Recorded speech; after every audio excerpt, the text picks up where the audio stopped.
ನಮಸ್ಕಾರ ವೀಕ್ಷಕರೇ, ಶೋಧಾ ಚಾನಲ್ಗೆ ನಿಮ್ಮೆಲ್ಲರಿಗೂ ಆತ್ಮೀಯವಾದ ಸ್ವಾಗತ. ಎಲ್ಲರ ಲೈಫಲ್ಲೂ ನಮ್ಮದೇ ಆದ ಒಂದು ಸ್ವಂತದೊಂದು ಸೈಟ್ ತಗೊಂಡು ಅದರಲ್ಲಿ ನಮ್ಮದೇ ಆದ ಒಂದು ಸುಂದರವಾದ ಮನೆ ಕಟ್ಟಬೇಕು ಅನ್ನೋದು ಪ್ರತಿಯೊಬ್ಬರ ಲೈಫ್ನಲ್ಲಿ ಒಂದು ದೊಡ್ಡ ಕನಸಾಗಿರುತ್ತೆ. ಆದರೆ ಜಾಗ ನಮ್ಮದೇ ಅಂದ ತಕ್ಷಣ ನಮ್ಮಿಷ್ಟ ಬಂದ ಹಾಗೆ ಮನೆ ಕಟ್ಟೋಕ್ಕೆ ಬರುತ್ತಾ? ಖಂಡಿತ ಇಲ್ಲ. ನಮ್ಮ ಸ್ವಂತ ಸೈಟಿನಲ್ಲಿ ಮನೆ ಕಟ್ಟುವಾಗಲೂ ನಾವು ಸರ್ಕಾರ ಮತ್ತು ಸ್ಥಳೀಯ ಸಂಸ್ಥೆಗಳ ನಿಯಮಗಳನ್ನು ಕಡ್ಡಾಯವಾಗಿ ಪಾಲಿಸಲೇಬೇಕು. ಇಲ್ಲಾಂದರೆ ಮುಂದೊಂದು ದಿನ ಅದು ದೊಡ್ಡ ಕಾನೂನು ಸಂಕಷ್ಟಕ್ಕೆ ಕಾರಣವಾಗಬಹುದು. ಹಾಗಾದರೆ ಮನೆ ಕಟ್ಟೋಕ್ಕೂ ಮುನ್ನ ಯಾವೆಲ್ಲ ಪ್ರಮುಖ ನಿಯಮಗಳನ್ನು ತಿಳಿದುಕೊಳ್ಳಬೇಕು? ಬನ್ನಿ, ಇವತ್ತಿನ ವಿಡಿಯೋದಲ್ಲಿ ಈ ಬಗ್ಗೆ ಕಂಪ್ಲೀಟಾಗಿ ಶೋಧ ಮಾಡೋಣ. ಅದಕ್ಕೂ ಮೊದಲು ನೀವಿನ್ನು ನಮ್ಮ ಚಾನಲನ್ನು ಸಬ್ಸ್ಕ್ರೈಬ್ ಮಾಡಿಲ್ಲ ಅಂದರೆ ಮೊದಲು ಸಬ್ಸ್ಕ್ರೈಬ್ ಮಾಡಿ, ಬೆಲ್ ಐಕಾನ್ನ ಟಚ್ ಮಾಡಿ. ಭಾಗ 1, ಖಾತಾ ಮತ್ತು ಪ್ಲಾನ್ ಅಪ್ರೂವಲ್. ಯಾವುದೇ ಸೈಟ್ನಲ್ಲಿ ಮನೆ ಕಟ್ಟಲು ಶುರು ಮಾಡುವ ಮುನ್ನ ಮೊದಲ ಹೆಜ್ಜೆಯೇ ಪ್ಲಾನ್ ಸ್ಯಾಂಕ್ಷನ್ ಆಗಿರೋದು. ನಿಮ್ಮ ಸೈಟ್ ಯಾವ ವ್ಯಾಪ್ತಿಗೆ ಬರುತ್ತದೆ? ಉದಾಹರಣೆಗೆ BBMP, ಮೂಡ, ನಗರಾಭಿವೃದ್ಧಿ ಪ್ರಾಧಿಕಾರ ಅಥವಾ ಗ್ರಾಮ ಪಂಚಾಯಿತಿ. ಅಲ್ಲಿ ನಿಮ್ಮ ಜಾಗದ ಖಾತಾ ಮತ್ತು ಲೇಔಟ್ ಅಪ್ರೂವಲ್ ಸರಿಯಾಗಿದೆಯೇ ಎಂದು ಪರಿಶೀಲಿಸಬೇಕು.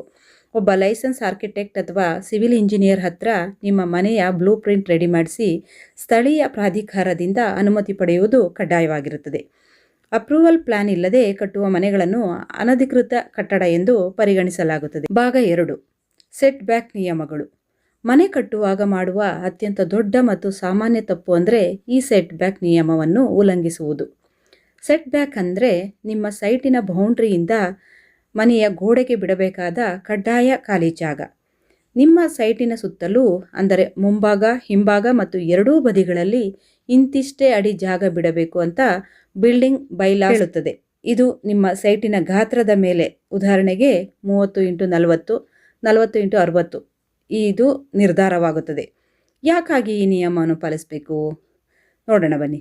ನಿಮ್ಮ ಮನೆಗೆ ಸರಿಯಾದ ಗಾಳಿ, ಬೆಳಕು ಸಿಗಲಿ ಅಂತ, ಹಾಗೂ ತುರ್ತು ಸಂದರ್ಭಗಳಲ್ಲಿ ಉದಾಹರಣೆಗೆ ಅಗ್ನಿ ಅವಘಡ ಸಂಭವಿಸಿದರೆ ಫೈರ್ ಇಂಜಿನ್ ಸುಲಭವಾಗಿ ಓಡಾಡಲು ಮತ್ತು ಪಕ್ಕದ ಮನೆಯವರಿಗೂ ತೊಂದರೆಯಾಗದಿರಲು ಈ ನಿಯಮವನ್ನು ಮಾಡಲಾಗಿದೆ.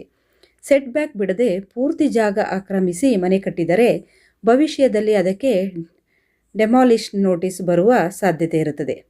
ಭಾಗ 3, FAR ಮತ್ತು ಎತ್ತರದ ಮಿತಿ ಅಂದರೆ ಫ್ಲೋರ್ ಏರಿಯಾ ರೇಷಿಯೋ ಮತ್ತು ಹೈಟು. ನಿಮ್ಮ ಸೈಟಿನ ವಿಸ್ತೀರ್ಣ ಮತ್ತು ನಿಮ್ಮ ಸೈಟ್ ಮುಂದಿರುವ ರಸ್ತೆಯ ಅಗಲಕ್ಕೆ ತಕ್ಕಂತೆ ನೀವು ಎಷ್ಟು ಅಂತಸ್ತಿನ ಮನೆ ಕಟ್ಟಬಹುದು ಎಂಬ ಮಿತಿ ಇರುತ್ತದೆ. ರಸ್ತೆ ಕಿರಿದಾಗಿದ್ದರೆ ನೀವು ಹೆಚ್ಚು ಅಂತಸ್ತುಗಳನ್ನು ಕಟ್ಟಲು ಕಾನೂನಿನಲ್ಲಿ ಅವಕಾಶವಿರುವುದಿಲ್ಲ.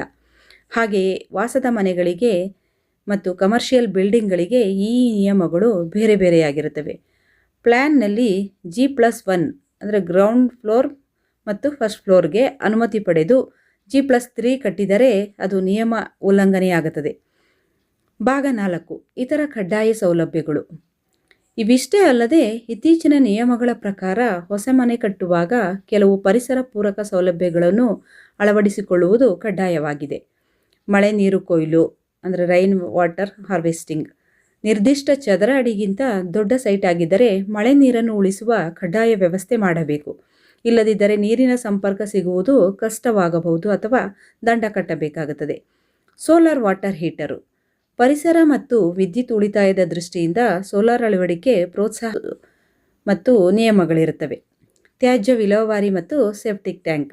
UGD ಸೌಲಭ್ಯ ಇಲ್ಲದ ಜಾಗಗಳಿದ್ದರೆ ವೈಜ್ಞಾನಿಕವಾಗಿ ಸೆಪ್ಟಿಕ್ ಟ್ಯಾಂಕ್ ನಿರ್ಮಿಸಬೇಕು ಮತ್ತು ಅದು ಪಕ್ಕದವರ ಬಾವಿ ಅಥವಾ ನೀರಿನ ಮೂಲಗಳಿಗೆ ಹತ್ತಿರವಿರಬಾರದು.